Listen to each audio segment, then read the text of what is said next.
Peut-on gagner du muscle même sans faire du sport si on prend des stéroïdes? C'est ce qu'on va voir. On est samedi et je suis Heisenberg. Et tous les samedis, j'analyse une étude scientifique sportive. You're goddamn right.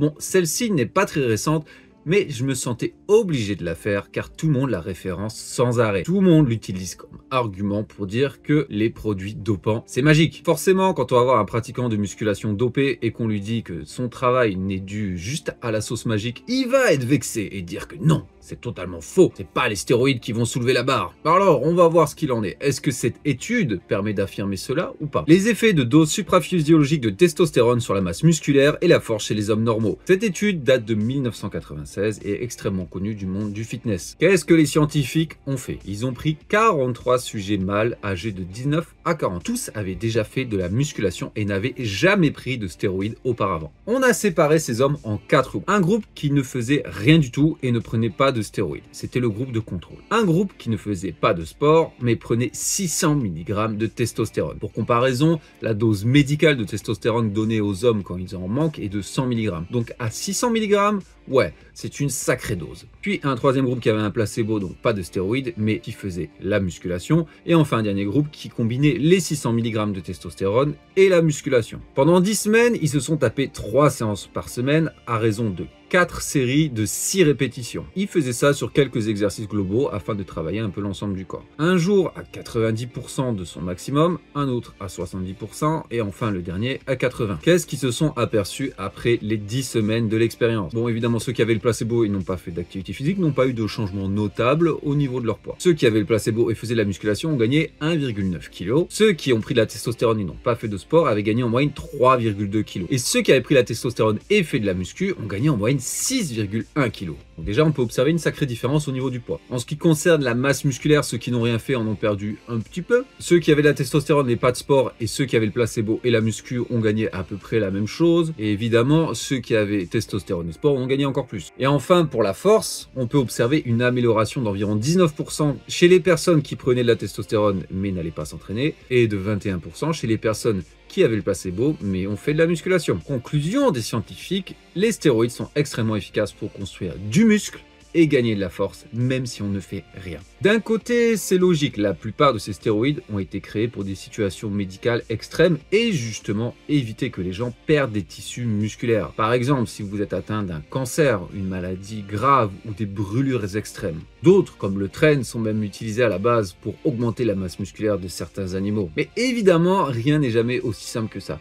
On va décortiquer l'étude. Pourquoi y a-t-il beaucoup de gens qui prennent des stéroïdes et qui ne sont pas immenses? Par exemple, il y a eu ce test de 4 personnes qui ont fait exactement le même cycle de stéroïdes et qui n'ont pas du tout eu les mêmes résultats. Il y en avait même un dans le tas, on ne se demandait pas s'il prenait des stéroïdes, mais s'il faisait de la musculation. La réalité, c'est qu'à moins d'être hyper responsifs, les produits ne sont pas magiques. Et les personnes qui ont pu gagner de la masse musculaire quand elles étaient dans des états critiques comme le cancer ne sont absolument pas représentatives d'une personne normale en bonne santé. Je vous garantis que si vous, demain, vous prenez une tonne de stéroïdes et vous arrêtez d'aller à la salle, vous allez être très déçu du voyage, car beaucoup de personnes qui passent du côté obscur sont également déçues du voyage, même en faisant la musculation. Mais comment peut-on expliquer ça? Premièrement, leur calcul sur l'augmentation de la masse musculaire est biaisé, car ils n'ont pas directement mesuré l'augmentation du muscle, par exemple avec un IRM, mais ils ont calculé la masse non grasse globale. Ils ont calculé le niveau de masse grasse de l'individu et si ça changeait au cours de ces 10 semaines. Ils ont simplement enlevé ça à leur total de poids, pour en arriver à leur masse non grasse. Le problème, c'est que la masse non grasse ne contient pas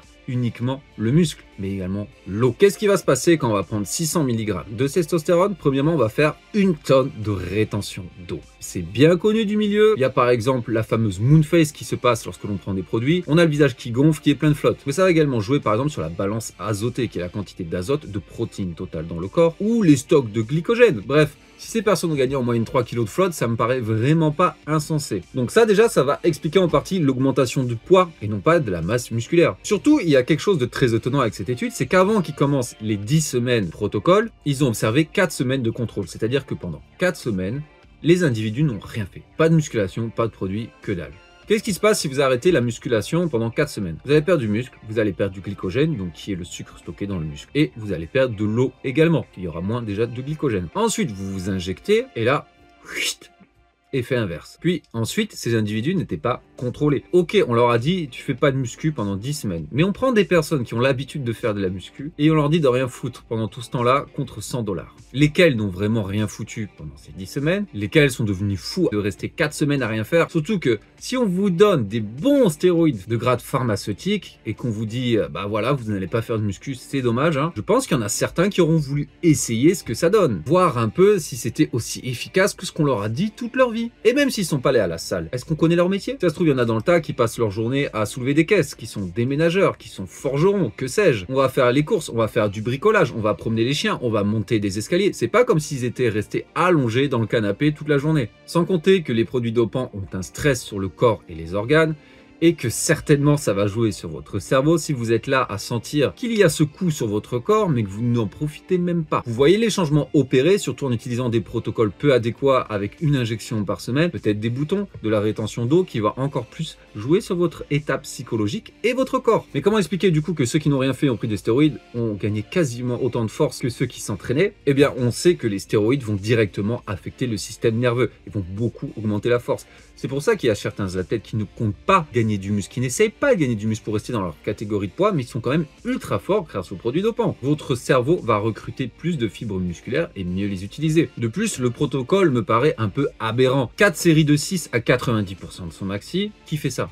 Personne ne peut faire ça à part un débutant qui a une technique pourrie. Du coup, son 1RM, c'est pas son vrai 1RM. Ou bien, s'ils ont forcé à faire ces horreurs-là, ils étaient certainement dans un niveau de fatigue à la fin des 10 semaines conséquent. Ceci peut expliquer ces variations de force, mais ça serait une extrapolation de dire que c'est magique. Car là encore, cette étude s'arrête après 10 semaines.